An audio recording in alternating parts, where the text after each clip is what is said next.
Did you know this was made into a Lifetime movie? I'm not usually a fan of Lifetime or Hallmark movies, but Pastor Brown was actually really good. It was set in a black megachurch, and one Sunday as Pastor Brown was in the pulpit preaching, he had a heart attack. As he lay dying in the hospital, Pastor Brown named his successor, one of his 2 daughters. But not the daughter who stayed dutifully by his side running the church year after year. Instead, he named his daughter Jessie, who had completed seminary, but is now an exotic dancer. You know, it's a classic tale of seminarian turned stripper. Well, Jessie had been so disconnected from her family that she hadn't even come home for her mother's funeral, claiming she couldn't get time off of work. Yet her father never stopped hoping she would return. Of course, when the older daughter heard her father's last dying wish, she was also understandably angry, hurt, and disappointed, and the deacon board expressed its extreme displeasure at the idea of an exotic dancer turned pastor. But more than anyone, Jessie felt completely unworthy of the honor. So I won't spoil the end of the movie for you, but I was amazed at how well they followed the script of The Prodigal Son. But more than that, those reviews were hilarious. Jill O'Rourke said that when the older daughter complained of being overlooked, she nodded in agreement so vigorously she almost gave herself whiplash. "Look," she said, "I'm not saying Pastor Brown should have condemned Jessie to eternal damnation or refused to speak to her again. Forgiveness and parental support are fine. But people who have redeemed themselves after doing shameful things do not deserve more credit or attention than people who have striven to do the right all along. Why should Jessie, who abandoned her family and doesn't even want to be a pastor, why should she receive her father's blessing above a daughter who has been responsible and worked hard? I mean, give me a break. More than the one who remains loyal, we're supposed to root for the stripper with a heart of gold?" There you have it. Both the story of the parable and the movie connect with us on an emotional level with the various characters involved. Some in parental roles, some of us the oldest sibling or the youngest. But like usual, if you are the middle child, there's no mention of you. So I want to make a couple of quick points. The younger child asked for a payout, an early payout of their share of the inheritance. After spending all that money having a good time, he got a job feeding pigs, which as a Jew would have signified he had truly hit rock bottom. As we know, humbled, he came to his senses and composed a speech asking his father to become a servant, not reunited as a child. But the father had obviously never given up hope of his son's return. He must have been long standing on the horizon looking for his son for a long, long time. And then, overjoyed, filled with compassion, even before his son could give his speech, he had already ordered a robe, a ring, and a lavish homecoming party. That joy soured, however, when upon returning from the fields, the older sibling felt a combination of hurt, anger, and disappointment, and lashed out to complain about this son of yours. To which the father replied, "This brother of yours was lost, but now he is found. Rejoice." And then we're left to fill in the blanks. And inquiring minds want to know what happened next. Were they reconciled? So these reviews, one of the more cynical of them, cynical and tasteless, speculated that both Pastor Jessie and the prodigal son wouldn't have lasted more than 6 more months before a stripper pole called out to both of them again. Cynical and tasteless, but that's the kind of context. I mean, Jesus had been spending a lot of time with people of questionable reputation. Religious folks were grumbling and growling about it. And so in response, Jesus told 3 parables. First, the parable of the lost sheep. Secondly, the parable of the lost coin. And finally, carrying on the theme, the parable of the lost son. Each of them is a variation on rejoice. What was lost is now found. The genius of this parable is that we can so easily relate to different characters in the story. In different ways and at different times, we may be all of them. Perhaps we can identify as someone who is heartbroken, waiting, never giving up hope, yet criticized by others who say, "Good riddance." Or like how I felt in school, I always thought it was unfair that students who were acting up got the most attention.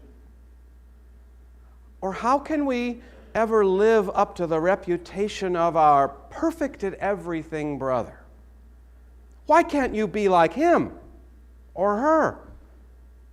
So why not just leave? These characters, there are so many ways to relate to this story, including as a servant. I mean, you watch these family dynamics playing out right in front of you. And then there's the religious people. At times we might be among the grumblers, or we might be the people of doubtful reputation watching our lives debated, the grumbled about. You may not know that the United Methodist Church is currently going through a very nasty divorce. There will soon be a separate entity known as the Global Methodist Church, composed of congregations and even whole conferences who leave, largely over opposition to people like me. One of perhaps multiple denominations to form out of the United Methodist Church in the next few years. You might say this is a split that's been 50 years in the making, ever since a line was added to their Book of Discipline in 1972, stating that homosexuality is incompatible with Christian teaching, and therefore prohibiting the ordination of LGBTQ folks and clergy officiating at same-gender weddings. That happened to be the same year as the first openly gay man, Bill Johnson, was ordained in the UCC. So Methodists have split before. In the lead up to the Civil War, the church split into a Northern and a Methodist Church South in 1845. You know that church that sits next to St. Paul's Cathedral with the angel on top? Well, that was one of those Southern churches.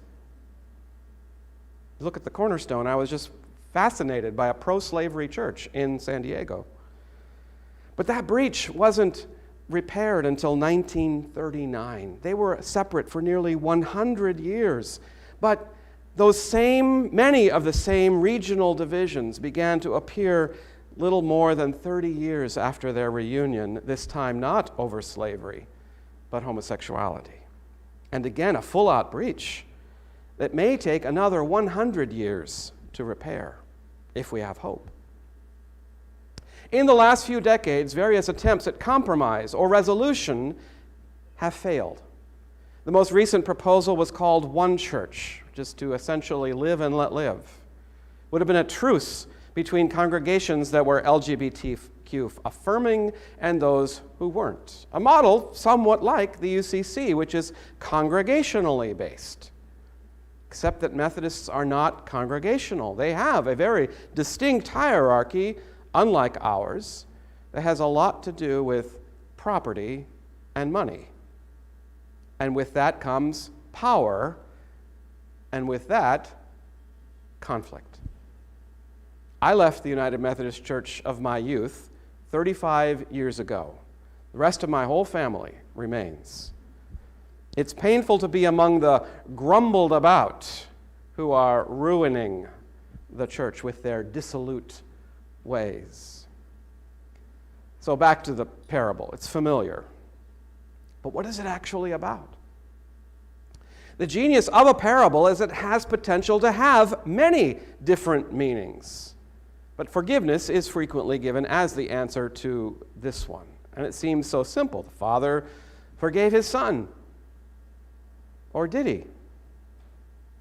Amy Jill Levine is a professor at Vanderbilt School of Divinity and one of very few Jewish scholars of Christian scripture.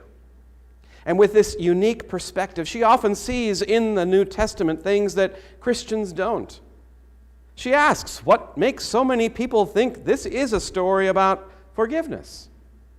Yes, the younger son certainly acted unwisely, but for what reason did he need forgiveness? He didn't steal the father's money. He didn't run away from home with it. Dr. Levine exposes interpretations she identifies as anti-Semitic. For example, for many centuries, this parable has been seen as an allegory in which the younger brother represents Christians, while God the Father chastises the angry and indignant older brother who represents Jews. What else might this parable be about? Well, first of all, which of you would give your 20-year-old child half their inheritance, their family fortune, and expect them to always make good choices with that money? Why do we refer to this story as the parable of the prodigal son? Why not be honest and call it a prodigal father? I mean, who was the wasteful one? He liquidated a portion of the family's assets upon which the whole family depended. So let's back up. What does prodigal mean? Well, prodigal does mean wasteful and reckless, but it also means extravagant. The hospitality the father extends to his son upon his return might be called wasteful, or it might be called extravagant. And certainly the older son saw it as wasteful, wasting resources on someone who did not deserve it. How did the father see it? How do you see it? So, setting aside the wisdom of dispersing inheritance money to a 20-year-old in advance, did the father waste money on welcoming the son home? Should the father have acted with such extravagance? I mean, killing the fatted calf that might have been intended for sacrifice at the temple. But here's the heart of my message today. So we do often think of the father in the story representing God. And if so, how about calling this the parable of the prodigal God? You know, wasteful, reckless, and extravagant.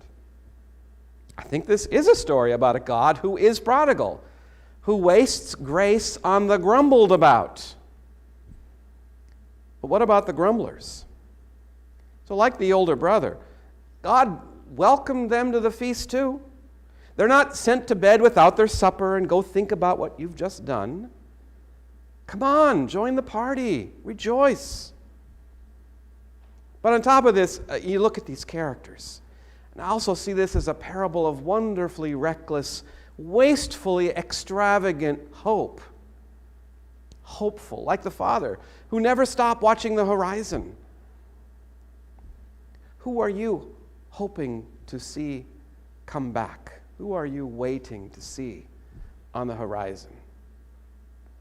It's not a waste to hope. Or like the hopeful older brother. I mean, maybe he just felt excluded, and maybe his hurt was his hope that his father would see him, appreciate him, or maybe simply be in relationship with him. Where do you feel excluded or unwanted? Don't give up. It's not a waste to hope. Or hopeful like the younger brother, who feared his estrangement was permanent and his choices unforgivable. But why did the younger brother leave? You know what? For some reason, I never thought to ask that question before. Why did he leave? Did he feel like he had to leave because of a questionable reputation, someone who was grumbled about. I've always assumed he's just greedy. But is that like a story we make up about someone to dismiss them, to avoid the real issue? And I'll have to think about this with give it some more thought. And yet, the point, he was hopeful. Not knowing whether he was going to be accepted, he came back. Not to resume a place in the family, but to find a home among servants. It's not a waste to hope. I mean, if there's any reason to think there is hope for a seminarian turned stripper turned pastor, well, surely there's hope for all of us from a very prodigal God. This prodigal God who wastes grace on people of doubtful reputation, the grumbled about and the grumblers. Amen.